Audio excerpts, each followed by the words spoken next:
भाइयों नमस्कार। देखो किसान भाइयों, आज से 15 दिन पहले ये खेत बोया था मैंने, और इसमें मैंने वैरायटी बोई थी 13-235। देखो किसान भाई, ये खेत हमारा छोटा सा खेत है।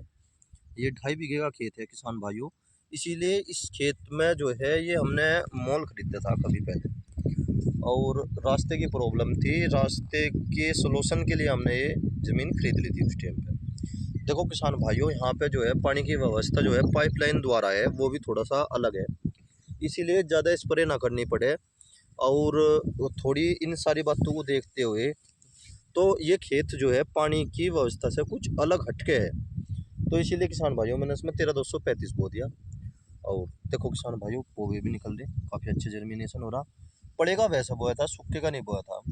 और किसान भाइयों, ये सख्त ज़मीन है। सख्त ज़मीन में हम कभी भी सूखे का नहीं बोते, हम सदैव इसी का ही बोते हैं, पड़ेगा ही बोते हैं। देखो किसान भाइयों, गन्ने के साथ साथ मोथा भी जम रहा। आज मैं थोड़ी सी मोथे पर बात करना चाह रहा। जिन किसान भाइयों ने 0118 गन्ना वैरायटी और 13-235 गन्ना वैरायटी बो रखी, देखो 18 तो खे जाती है, परंतु यह जो 13-235 गन्ना वैरायटी है किसान भाइयों, यह बिल्कुल भी हर्बिसाइड दवाई का अगर हम इस पर इस्तेमाल करते हैं तो और उसका नुकसान ही हो जाए, लाभ नहीं होता। इसीलिए 13-235 में तो 2 बार तो खुदाई जरूर कर दो। इससे तो बस 1 बार या 2 बार इसकी खुदाई कर दो, गहती कर दो, मिट्टी चढ़ा दो, और ब्यात भी इसमें नॉर्मल हो जा। जैसे आप सुनते होगे बस 13-235 में बहुत ब्यात है। ठीक है, इसमें ब्यात है, पर इतना नहीं जितना लोग बागों ने एक अफवाह सी बना रखी, बहुत ब्यात है, बहुत ब्यात है। ट्रेंच विधि में अगर हम बोओगे, मतलब सूखी खेती करेंगे, और जब जाके तो हमें थोड़ा सा दिक्कत बन जाएगी, उसमें ज़्यादा पौवे निकल जा। देखो किसान भाइयों, जैसे आप सामने देख रहे हैं, ये 2 पौवे हैं, इनके ज़्यादा से ज़्यादा 4 हो सके। ये नहीं कि बेस, क्योंकि अब जिस समय जो है ना लास्ट आ लिया जुनाल की, तो यह वैरायटी 13-235 अगर हम गेहूं कटाई के बाद भी बो देते हैं, इसका जब भी परफॉर्मेंस अच्छा ही रहता है। और दूसरी बात किसान भाइयों, अगर हम 18 को बोते हैं, उसे अगर हम सूखे का बोते जब कामयाब है।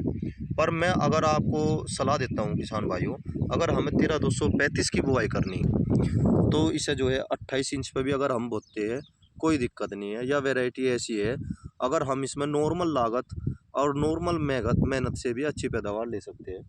देखो इसमें मोथा जमागा, मैं कोड़ देने से एक दिन पहले इसमें जो है बेहती करवा दूंगा, झुट्टे के द्वारा या फिर ट्रैक्टर के द्वारा।